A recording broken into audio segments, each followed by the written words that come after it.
நேயர்களே வணக்கம். நான் உங்கள் மார்ஷல் சிறப்பு நேர்காணலுக்காக நம்முடன் திராவிட முன்னேற்ற கழகத்தின் தேர்தல் பணிக்குழு மாநில செயலாளர் திரு இள புகழேந்தி இணைந்திருக்கிறார். வாருங்கள் அவரோட பேசலாம். சார் வணக்கம். அனைவருக்கும் வணக்கம். கேளுங்க. சட்டசபை ஒரே கலேபரமாக இருக்கு. யார் தான் காரணம் இருக்கு? சட்டசபை என்பது எப்ப நடக்கும் எப்ப இல்லாம போகும் அப்படின்னு இல்லை. அதெல்லாம் திராவிட மாடல் ஆட்சியோட சட்டமன்றன்ற மரபு வழியாக விதிகளின் முறைப்படி நடந்தது போயிடுச்சு. என்னைக்கு மிஸ்டர் விஜய் முதலமைச்சராக ஆக்ட் பண்ண ஆரம்பிச்சாரோ அன்னையிலிருந்து அது ஒரு ஆக்ஷன் காமெடி மாதிரி ஆகி போய் இது வரைக்கும் முதலமைச்சராக வந்தவங்க இந்த மாதிரிலாம் இருக்க முடியாது.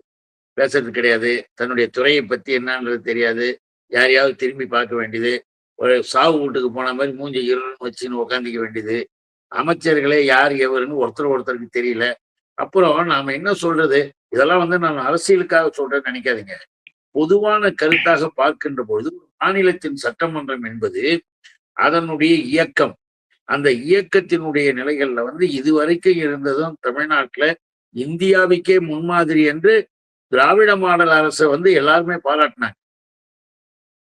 எங்களுடைய தலைவரை எவ்வளவு பெரிய அளவுல அவருக்கான பாராட்டுக்களை கொடுக்கும் பொழுது நம்ம இந்த கரப்பான்பூச்சி ஜனதா பார்ட்டி இருக்கு, அதனுடைய தலைவர் அபிஜித் இருக்காரு, அவர் சொல்றாரு இந்தியாவிலேயே சிறந்த முதல்வராக திராவிட மாடல் ஆட்சியினுடைய முதல்வர் தளபதி மு.க.ஸ்டாலின் அவர்கள் அவர் சொல்றாருன்னா இவரு அடுத்து வந்துட்டார். சரி ரைட்டு, ஓட்டு வாங்கியாச்சு, வந்துட்டார், அதை பத்தி இனிமே பேச்சு இல்லை.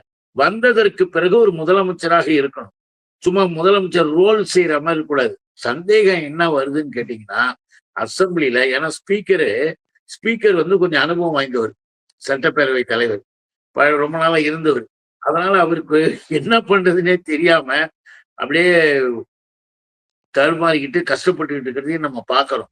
திராவிட முன்னேற்ற கழகம் அப்படி என்பது சட்டமன்றத்தினுடைய மரபு வழியாக, அப்புறம் பக்கத்திலே அங்க அதிமுக இருக்கு, இன்னும் சில கட்சிகள் இருக்குன்னா அவங்கெல்லாம் எதிர்கட்சியா இருக்கலாம், வேறு நிலைப்பாடுகள் இருக்கலாம். ஆனால் சட்டமன்றத்தை எப்படி நடத்தணும்னு எல்லாரும் தெரியும்.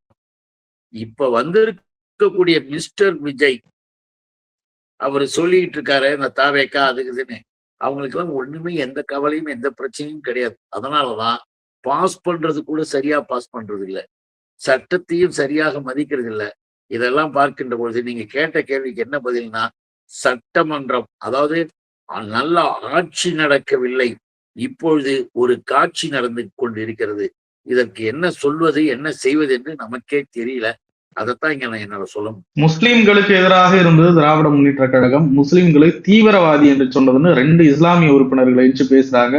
அதுல ஒருத்தர் அழுதே விட்டாரு. என்ன இப்படிப்பட்ட குற்றச்சாட்டுகளை எல்லாம் முன்வைக்கிறாங்க? அதாவது இதை எப்படி நம்ம சொல்றதுன்னா, நான் ஏற்கனவே சொன்னேன், நடந்துகிட்டு இருக்கிறது ஸ்கிரீன் பிளே எழுதி கொடுத்து முதலமைச்சர் ரோல் அவர் பண்றாரு. அந்த ரோல் பண்ணும்போது அந்த கதையில ஒரு 2 சீனுக்கு இப்படிப்பட்ட காட்சி அமைப்புகள்ல ஒரு ரோல் பண்றதுக்கு 2 பேர் வந்திருக்கிறாங்க. ஏன்னா மனசாட்சியோட நினைச்சு பார்க்கணும். திராவிட முன்னேற்ற கழகம் இந்த தமிழகத்தில் இஸ்லாமிய பெருமக்களுக்கு, திராவிட இயக்கம் இஸ்லாமிய பெருமக்களுக்கு எவ்வளவு துணையாக இருந்ததுன்னு எல்லாருக்கும் தெரியும். எப்பயுமே எதிர்த்தரப்புல இருக்கிறவங்களை 2 தோழர்களும் பார்க்கணும். அழுதவரும் அவரும் இன்னொருத்தரும் பார்க்கணும். என்ன, பிஜேபி RSS என்பது 100% இஸ்லாத்தை எதிர்ப்பது RSS. இந்த 2 கட்சி அமைப்பும், இந்த பிஜேபி கட்சியில RSS கூட்டம் இருக்கும் பொழுது ஒரு வார்த்தை கூட அவர்களை எதிர்த்து பேசாத ஒரு நபருக்கு கீழே வேலை செஞ்சுக்கிட்டு அவருடைய ஆட்சி அதிகாரத்தில் இவர்கள் அமைச்சர்களாக பூந்துக்கிட்டு முதல்ல ஒண்ணு தெரியுமா, 1969 மிலாது நபி இந்த திருவிழாவிற்கு இந்த நபிகள் நாயகம் பிறந்த இந்த விழாவிற்கு விடுமுறை விட்டதே முத்தமிழறிஞர் கலைஞர் தான். அவர் ஆட்சிக்கு வந்த பிறகுதான். அதையெல்லாம் இவங்களுக்கு தெரியும். அதெல்லாம் இது என்ன பெரிய விஷயமா அப்படின்னு நினைக்கலாம். இன்னும் கூட கேட்டீங்கன்னா, நபிகள் நாயகத்தினுடைய திருவிழாவிலேதான் முதலாக பேரறிஞர் அண்ணாவை முத்தமிழறிஞர் கலைஞர் திருவாரூரிலே சந்திக்கிறார். கண்ணியத்திற்குரிய காயிதே மில்லத்தும் இருக்கார். இஸ்லாமிய திருவிழா சின்ன வயதிலேயே சிறுவனாக இருக்கும்போது அந்த விழாவில் அவர் கலந்துகிட்டாருன்னா அப்ப நினைச்சு பார்க்கணும். இவங்களுக்கு அதெல்லாம் தெரியாது. விஜய் அப்படியே இவங்களுக்கு அதை செய்வார். அதெல்லாம் போய் நாடகம் நடிப்பு என்பதை நம்முடைய இஸ்லாமிய சகோதரர்களே பல பேர் என்கிட்ட கூட பேசுனாங்க.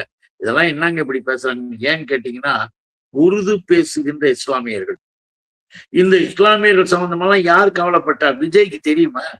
நடிகர் விஜய் என்ற நபருக்கு எதையாவது ஒன்னாவது புரியுமா? நான் எதுக்காக சொல்றேன்னா, உள்ஒதுக்கீடாக 3.5 ரிசர்வேஷன் கொடுத்தது முத்தமிழறிஞர் கலைஞர் இஸ்லாமிய பெருமக்களுக்கு. உருது அகாடமி வைத்து உருது வளர்ச்சிக்காகவும், அது போல நல்லா நினைச்சு பாருங்க, சிறுபான்மையினர் நல வாரியம் யார் வச்சது? சிறுபான்மையினர் நல வாரியம் அமைச்சது மட்டுமல்ல, சிறுபான்மையினருடைய பொருளாதார உயர்வுக்கு அப்ப சிறுபான்மையினர் பொருளாதார மேம்பாட்டு கழகம் ஒன்று அமைச்சார். அவர்கள் தொழில் செய்வதற்கு அவர்களுக்கு வழிவகுக்கணும். இந்தியாவிலேயே தமிழ்நாட்டில்தான் முத்தமிழறிஞர் கலைஞர் ஆட்சியில தான் இப்படிப்பட்ட நலன்கள் பலன்கள்லாம் அவங்களுக்கு வந்து சேர்ந்தது. இது எல்லாத்தையும் ஒரே நிமிடத்துல மறந்து போயிட்டு விஜய்க்கு ஒண்ணுமே புரியாது. ஏன்னு கேட்ட, பாபர் மசூதி இடிக்கிற நேரத்துல முதல் குரல் யார் கொடுத்தது? எங்க தலைவர் முத்தமிழறிஞர் கலைஞர். அப்துல் சமத் பாய் பெரியவருக்கு போன் பண்ணி உடனடியாக சொல்லி இதற்கான அடுத்த கட்டத்துக்கான நடவடிக்கை நாம் எடுக்க வேண்டும் என்று எதிர்ப்பு குரல் கொடுத்து கொந்தளித்தார், வேதனைப்பட்டார். அந்த வேதனைக்கு காரணம் என்னன்னா, உண்மையான அன்பு, உண்மையான பாசம், உண்மையான நெருக்கம். சிறுபான்மையின மக்கள் யாராக இருந்தாலும் கலைஞரை பொறுத்தவரை எப்படின்னா, அவர் மனிதாபிமானி. தந்தை பெரியாருடைய கொள்கையை ஏற்றுக்கொண்டு மனிதனை நினை. இப்போ இந்த மீலாது நபி விழா, நபிகள் நாயகம் என்றால் அன்பு, பண்பு, பாசம், அரவணைப்பு, ஒற்றுமை இவைகளெல்லாம் இணைந்ததுதான் மீலாது நபி. இவர் அப்படிப்பட்ட ஒரு அமைப்பு ரீதியாக இருப்பதை கலைஞர் அவர்கள் மிகவும் ஆதரித்தார். அததான் எங்களுடைய தலைவராக இருக்கின்ற அண்ணன் தளபதி அவர்களும் மிக தெளிவாக ஆதரித்தார்கள். ஏன்னு கேட்டீங்கன்னா, குடியுரிமை சட்டம் கொண்டு வந்தாங்க பிஜேபி. அந்த குடியுரிமை சட்டம் ஒன்றும் வக்ஃப் வாரிய திருத்த சட்டம், இதெல்லாம் எதுக்கு? உங்களுக்கு கொடுக்கப்பட்டிருக்கின்ற நியாயமான உரிமைகள், நியாயமான உரிமைகளுக்கும் உண்மையான தேவைகளை உங்களை தேவைகளை நிறைவு செய்து உங்களை பாதுகாப்பதற்கும் கொண்டு இருந்த சட்டங்களை அமெண்ட்மெண்ட் கொண்டு வராராம். யாரு? Mister Modi, mister Amit Shah. இந்த அமித்ஷா மோடி கூட்டம், RSS கூட்டம் சத்தம் போடாம கொண்டு வரும்போது அதை எதிர்த்து சட்டப்பேரவையில தீர்மானம் கொண்டு வந்தது எங்களுடைய தலைவர் தளபதி அவர்கள். திராவிட மாடல் அரசு எதிர்த்தோம், கடுமையாக பேசணும். இங்கு எல்லாருமே அனைவருக்கும் அனைத்து, எல்லோருக்கும் எல்லாம். இப்படி இருக்கக்கூடிய இயக்கத்தை பார்த்து குறை சொல்லலாமா? துப்பாக்கின்ற படத்துல எங்களுக்கு அந்த படத்தை பத்தி சொன்னாங்க, அதுதான் தெரியும். ஏன்னா நடிகர் விஜய் ஒரு நடிகனா கூட, ஒரு சிறந்த நடிகனாக இளைஞர்களுக்கு ஆடுவார், பாடுவார்.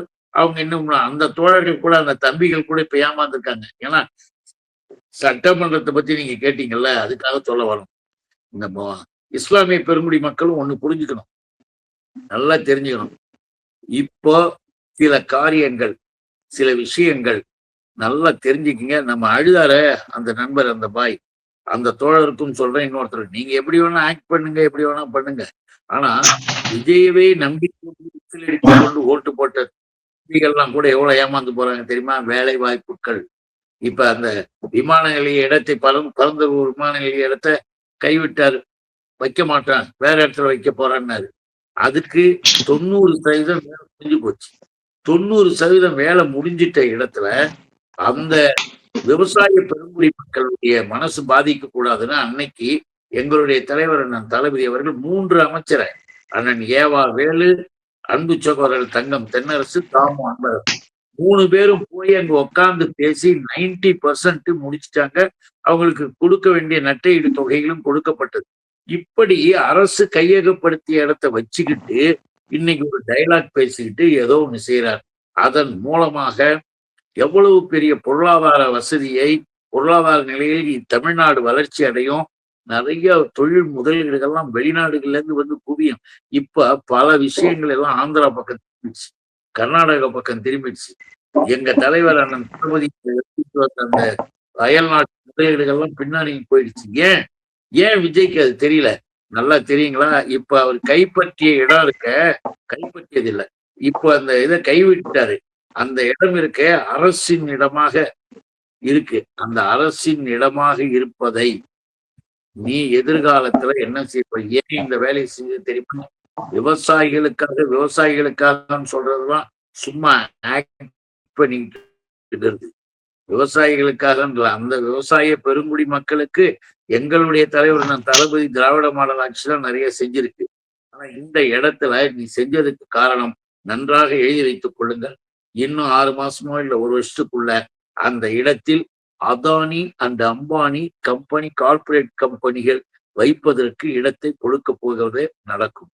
எதுக்கு சொல்றேன்னா RSS பிஜேபியினுடைய வேலையில விஜய் இருக்கிறாப்புல. அதனால்தான் தமிழ்நாட்டுல சென்னை கார்ப்பரேஷன் பஸ் போக்குவரத்து துறையில கண்டக்டர் நடத்துனர் வேலைக்கு 1756 போஸ்ட் வேக்கண்ட் இருக்கு. கண்டக்டர் உனக்காக கத்துறாங்க, உனக்காக ஓட்டு போட்ட இளைஞர்கள் எவ்வளவு பேர் இருக்கான். விசில் அடிச்சுக்கிட்டு இருக்கிறவங்க கூட அந்த வேலைகளுக்கு தகுதியானவர்கள் இருப்பாங்க, எல்லா இதுலயும் இருப்பாங்க. அப்படிப்பட்ட இளைஞர்களுக்கு கொடுக்க வேண்டிய அந்த வேலை வாய்ப்பை உத்தரப்பிரதேசத்தில் இருக்கின்ற தனியார் ஒப்பந்த அமைப்பிற்கு நீ டெண்டர் கால்ஃபர் பண்ணி ஏன் போட்ட? அப்ப அவன் யாரை விடுவான்? தமிழ்நாட்டினுடைய நம்முடைய அரசு பஸ்ஸஸ்ல வடநாட்டு இளைஞர்களா? மொழி சிக்கல் வராதா? கண்டக்டர் வேலையை அவன் பார்க்கலாமா? இல்ல அங்க போய் நம்மால விடுவாங்களா? இங்க கொண்டு வரலாமா? இதெல்லாம் எப்படி? யூபி யாரு? யோகி யாரு? RSS. அது RSS அரசாங்கம், பிஜேபி அரசாங்கம். அவைகளோடு இன்றைக்கு பேசிக்கொண்டு இருக்கக்கூடிய இன்றைய அரசு, நடிகர் விஜயனுடைய அரசுக்கு ஒருவர், அதுவும் சிறுபான்மையினர் ஒருவர் ஆதரவு தராருன்னா ரொம்ப வருத்தப்படும். உண்மை கூட தெரியாம இப்படி போயிடுச்சே, ஏன் இப்படி இருக்காங்க? உங்களுக்கு பதவி இருக்கலாம், நீங்க அதை வச்சுட்டு கூட ஜனங்களுக்கு செய்யுங்க, நல்லது செய்யுங்க.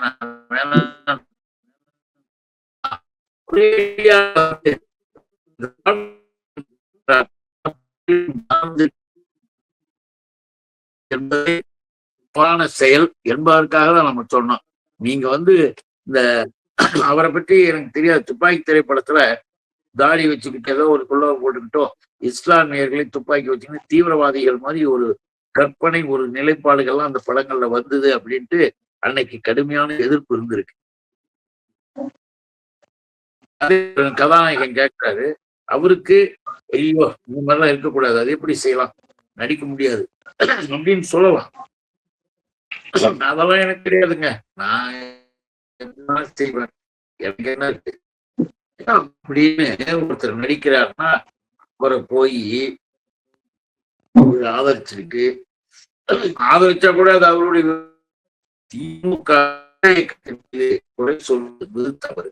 சார் நிறைய விஷயங்களை பயன்படுத்தி ரொம்ப நன்றி. அனைவருக்கும் வணக்கம், நன்றி.